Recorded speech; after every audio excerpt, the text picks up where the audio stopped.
চল খাবি চল। আর এখান থেকে মাছ আছে আমার।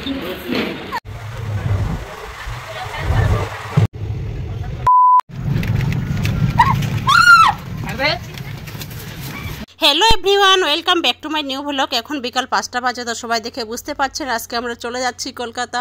আমাদের পুজোর ছুটি কাটানো শেষ, অনেক মজা করলাম, অনেক জায়গায় ঘোরাঘুরি করলাম। আবার কবে আসবো জানি না, দেখা যাক। ডিসেম্বরে 25 তারিখে বড়দিনের ছুটি আছে, তখন আসতে পারি, আর না হলে গরমের ছুটিতে। ডিসেম্বর মাসে আমাদের নর্থ বেঙ্গলে খুব ঠান্ডা, দেখা যাক যদি সম্ভব হয়তো চলে আসবো। তো এখন আমরা মালদা আছি, মালদা স্টেশনে বসে আছি, সবাই দেখে বুঝতে পারছেন। আমাদের 9:30টায় ট্রেন আছে, গৌড় আছে, তো আমরা গৌড়ে বেশি যাওয়া আসা করি, তোমরা সবাই জানো। আমরা অনেক আগে এসেছি, প্রায় 2 ঘন্টা আগে এসেছি, কারণ ইটাহার থেকে মালদা অ্যাভেলেবেল গাড়ি পাওয়া যাবে না বেশি রাত হলে, সেই জন্য।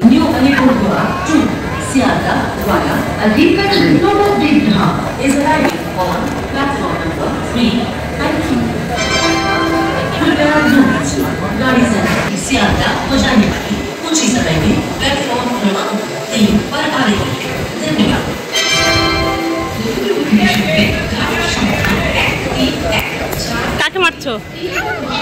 তো এখন আমরা এখানে ডিনার করব ক্যান্টিনে। আমরা মালদা স্টেশনে এসে এখানে ডিনার করি, এখানে খুব ভালো লাগে। আমি বার্গার খাবো। পরে কেউ? আমি বার্গার খাবো। তুমি কি করবে? আমি বার্গার খাবো। ট্রেন যাব তো হালকা খাওয়াটা খাওয়া ভালো। আমি বার্গার খাবো। তো আমাদের খাবার চলে এসেছে, এই যে দেখুন, ডাল ভাত সবজি মাছ, রুই মাছ 2 পিস মাছ আছে, আর চাটনি। তো এটা আমার, এটা ওর, ও তো খেতে শুরু করে দিয়েছে। আর আরিশার জন্য বার্গার অর্ডার করা হলো, তো আমরা জার্নি করে যাব, তাই হালকা খাবার খাচ্ছি, ভারী খাবার খাচ্ছি না। তো আমাদের ট্রেন চলে এসেছে, আমরা উঠে গেছি। তো আমাদের ওই যে একটা সাইড লোয়ার আর একটা এমনি লোয়ার, সাইড লোয়ারটা আমার খুব ভালো লাগে। তো সব থেকে দুঃখের বিষয় কি, একদম দরজার পাশে পড়ে গেছে আমাদের সিটটা এবার। তো এমনিতে তো ট্রেনে ঘুম হয় না, এমনিতে আমি শুধু চোখটা খালি বন্ধ করে থাকি, তো এবার সেটাও হবে না। আর এই সাইড লোয়ারটা আমাদের দরজার পাশে সবসময় একটু ভয় থাকে বেশি। তো টিটি এসে বারবার সাবধান করে দিচ্ছে, ব্যাগপত্র সব কিছু ভালোভাবে রাখবেন, সাবধানে রাখবেন। আর সব থেকে ভয় বেশি হচ্ছে ব্যান্ডেল আর নৈহাটি। তো সবাই আমাদের জন্য দোয়া করবেন, আর ভিডিওটি ভালো লাগলে অবশ্যই লাইক কমেন্টে শেয়ার আর সাবস্ক্রাইব করবেন, আর পাশে থাকা বেল আইকন বাটনটি প্রেস করবেন। তো আমি আরিশার উপর খুব এখন রেগে গেলাম, কারণ যে ভদ্রলোক এখন পার হয়ে গেল, ওর ব্যাগটা আরিশার মুখে একটুখানি লাগলো। এমনিতেই আরিশা খুব চঞ্চল, একবার ও আমার কাছে আসছে, একবার ওর পাপার কাছে যাচ্ছে। তো ওকে আমি এটাই বলছি, তুই কি এটা বাড়ি পেয়েছিস? এটা ট্রেন মাম্মাম, এটা বাড়ি না। যাই হোক, আমরা এখন ফারাক্কা পার করলাম। তো ওই যে আরিশা এখন শুয়ে পড়েছে, আর আমি বসে আছি, ওর পাপা বসে আছে, ওর পাপা এখন শুয়ে পড়েনি। আর আজকে ট্রেনটা খুব ফাঁকা ছিল, একদম ফাঁকা ছিল। আমাদের পাশে 3টা সিট একদম খালি ছিল, মানে আসেনি ওরা। তো আরিশা ঘুমিয়ে গেছে, আর আমি বসে আছি, ওর পাপাও বসে আছে। আর এই যে দেখুন, একদম দরজার পাশে আমাদের সিট। তো ও আমাকে বলছে এখন রাত 12টা বাজে, তুমি ঘুমিয়ে পড়ো, কাল বাড়িতে গিয়ে প্রচুর কাজ হবে, 1 মাস বাড়ি বন্ধ ছিল, না ঘুমালে আবার শরীর খারাপ করবে। আমি বলছি না, আমি ঘুমাবো না, এমনিতে চুরি হওয়ার ভয় যা আছে সেটা ব্যাপার না। সব থেকে বেশি ভয় লাগছে আমার আরিশার জন্য, কারণ দরজার পাশে সিট, ছোট বাচ্চা, যদি শুয়ে পড়ি, যদি বলা যায় না, যদি ঘুমিয়ে যাই আর তারপর ও যদি উঠে, এটাই সব থেকে বেশি ভয় লাগছে। সেই জন্য আমি বসে আছি। ও বলছে আমি জেগে থাকবো, আমি দেখছি, তুমি একটুখানি ঘুমাও। আমি বলছি না, তুমি ঘুমাও, আমার এমনিতে ঘুম আসবে না। তো এটা নিয়ে দুইজনে কথা বলছি। আর আমাদের ফার্স্ট টাইম এরকম দরজার পাশে সিট পড়েছে, একবার এরকম পড়েনি। আমাকে বলছে যে অল্টারনেট করে ঘুমাবো, একবার আমি ঘুমাবো, তারপর 2 ঘন্টা পর তুমি ঘুমাবে, এইভাবে করতে হবে, না হলে হবে না, না হলে দুজনের শরীর খারাপ হবে। কালকে বাড়িতে গিয়ে প্রচুর কাজ করতে হবে, সেটা একটু ভাবো। চলে আসলাম এখন বিধাননগর। ঘুম হয়েছে? এখন তো ঘুম হয়নি, এখন তোমার মধ্যরাত। পুজোর ছুটি কাটানো শেষ,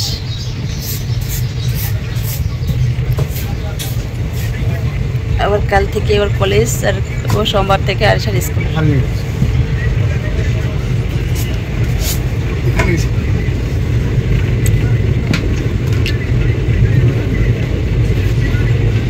এখন আমরা শিয়ালদা থেকে লোকাল ট্রেনে করে যাচ্ছি, আর শিয়ালদা এসে দেখা হয়ে গেল মেহবুবের সঙ্গে।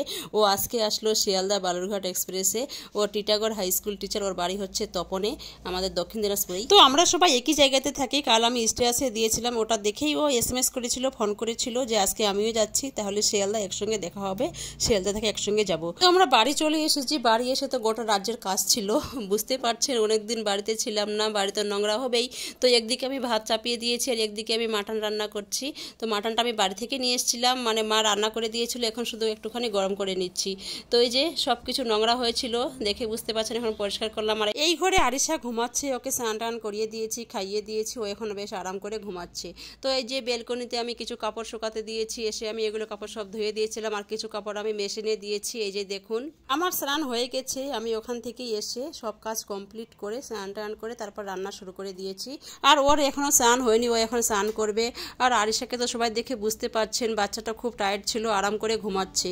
তারপর সব কাজ কমপ্লিট করে রান্নাবাড়ি করে আমরা লম্বা একটা ঘুম দেব।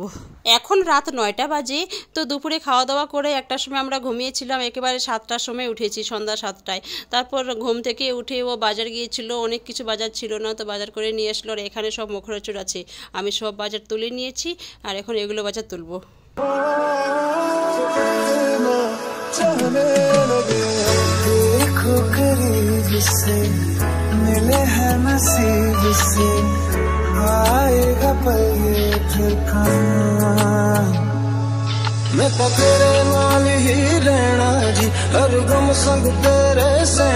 এখন আমি আরিশাকে খাইয়ে দেবো, খাবারটা আমি নিয়ে নিয়েছি, আর এদিকে আমি সিরিয়াল দেখছি।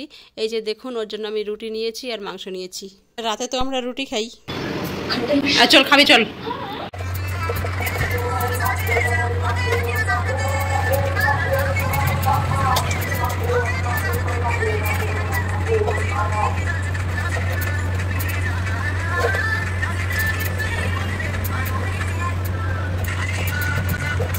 সবাই দেখলেন আমার পাগলি মেয়েটা কেমন নাচ করছে। তো যাই হোক, এখন আমি রান্না করতে চলে এসেছি। আমি রাইস কুকারে রাইসটা দিয়ে দিয়েছি, আর এখানে ডিম সিদ্ধ করতে দিয়েছি। ডিমটা সিদ্ধ হয়ে গেছে, এটা হাঁসের ডিম, এটা আমি বাড়ি থেকে নিয়ে এসেছি। আর এখন আমি শাকটা বেছে নিচ্ছি। তো আজকে আমি ডিম কষা করব, আর শাক ভাজা করব, আর মাংস তো আছে, মাংসটা গরম করব। আর মাছ নিয়ে এসছে, মাছটা আমি এখনও ধোয়া বাছা করিনি, ফ্রিজে রেখে দিয়েছি। ভাতটা হয়ে গেছে, এই যে দেখুন, আর আলুটাও সিদ্ধ হয়ে গেছে। এখন আমি রান্নাটা করে নেব। ঠিক আছে।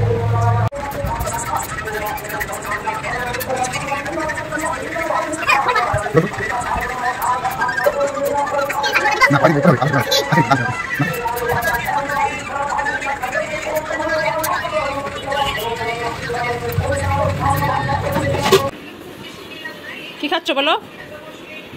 শাক খাচ্ছ? খাও খাও, ও শাক খুব খাই। তো এদিকে আমার রান্না চলছে, এখানে ডিম ভাজতে দিয়েছি, ডিম, আর এখানটাতে মাছ আছে, মাছটা এখন ধুয়ে নেব। ডিমটাকে দিতে হচ্ছে।